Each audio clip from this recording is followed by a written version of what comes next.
Hi friends, welcome back on our YouTube channel.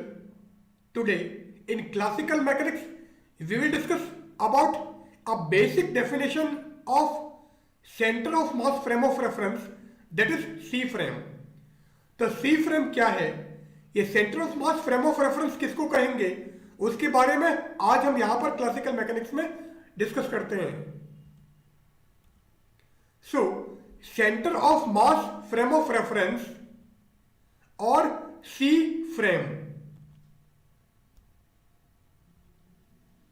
Now here we are showing a particle which is at point P1 and its mass is m1 and position vector of a particle having mass m1 is r1. तो यहां पर हमने एक particle दिखाया है, particle point P1 पर है, इसका मास m1 है और इसका पोजीशन वेक्टर r1 है. In the same way, we have another particle P2 of mass m2 and position vector of this particle is r2. तो हमारा सेकंड पार्टिकल जिसका मास m2 है और पोजीशन वेक्टर r2 है. Now P1 एंड P2 को join करने वाली ये हमारी लाइन है और सेंटर ऑफ मास इस लाइन पर होगा, ये हमारा सेंटर ऑफ मास, और इस सेंटर ऑफ मास का जो पोजीशन वेक्टर है वो हम RCM कंसिडर करते हैं. Now from the definition of position vector of centre of mass, so centre of मास की अगर हम डेफिनेशन काम में लें तो पोजीशन वेक्टर क्या आ जाएगा, RCM is equal to m1 r1 plus m2 r2 upon m1 plus m2. And for n particle system the position vector of center of mass. अब यहां पर हमने टू पार्टिकल सिस्टम लिया था, टू पार्टिकल सिस्टम में centre of mass का position vector हमारा ये आया है. अगर टू पार्टिकल सिस्टम की जगह n पार्टिकल सिस्टम हो तो कंटिन्यूएशन में आगे चलेगा, plus mn rn divided by plus and so on plus mn. तो सेंटर ऑफ मास का जो पोजीशन वेक्टर है n पार्टिकल सिस्टम के लिए आ जाएगा RCM equal to m1 r1 plus m2 r2 plus mn rn divided by m1 plus m2 plus mn. अब ये क्या दिखा रहा है, it actually represents the total mass of the system, जिसको हम m लिख सकते हैं. तो सिस्टम का जो टोटल मास है वो m1 plus m2 plus mn है, जिसको हम कैपिटल M लिख सकते हैं.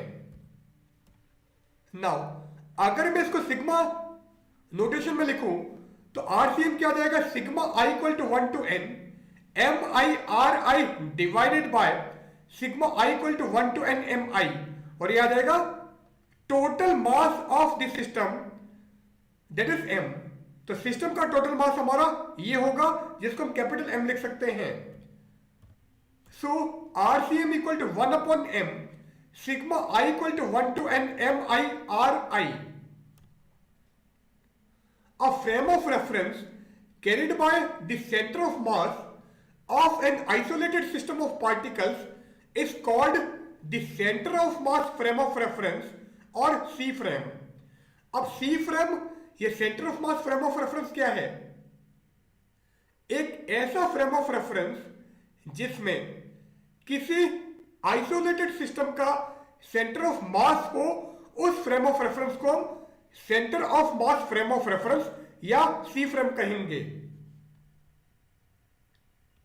Now RCM equal to 1 upon m sigma i equal to 1 to n mi ri हमने निकाला है.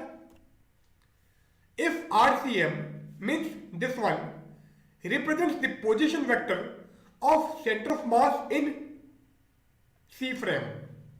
तो सी फ्रेम के अंदर सेंटर ऑफ मास का जो पोजीशन वेक्टर है, अगर RCM हो तो RCM equal to 0.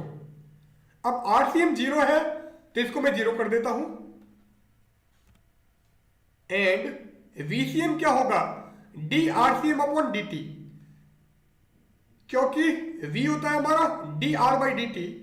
Rate of change of position is known as velocity. तो पोजीशन वेक्टर का अगर रेट ऑफ चेंज लोगे या डिफरेंशियल करोगे विद रिस्पेक्ट टू टाइम तो जो वैल्यू मिलेगी वो हमारी वेलोसिटी है। तो अगर आपको सेंटर ऑफ मास की वेलोसिटी निकालनी है तो सेंटर ऑफ मास का जो पोजीशन वेक्टर है उसका डिफरेंशियल करते हैं। तो VCM equal to D RCM upon dt and RCM zero है, इसका मतलब इसका डिफरेंशियल भी जीरो होगा। तो सेंटर ऑफ मास की वेलोसिटी हमारी जीरो है। कब? अगर centre of mass C frame के अंदर लाई करता है तो। एंड मोमेंटम अगर निकालोगे तो P equal to M V and V हमारा जीरो है, इसका मतलब लीनियर मोमेंटम भी जीरो आ जाएगा।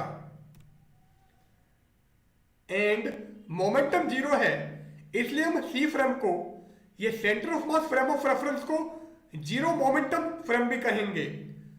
Thus, this frame of reference is also known as zero momentum frame.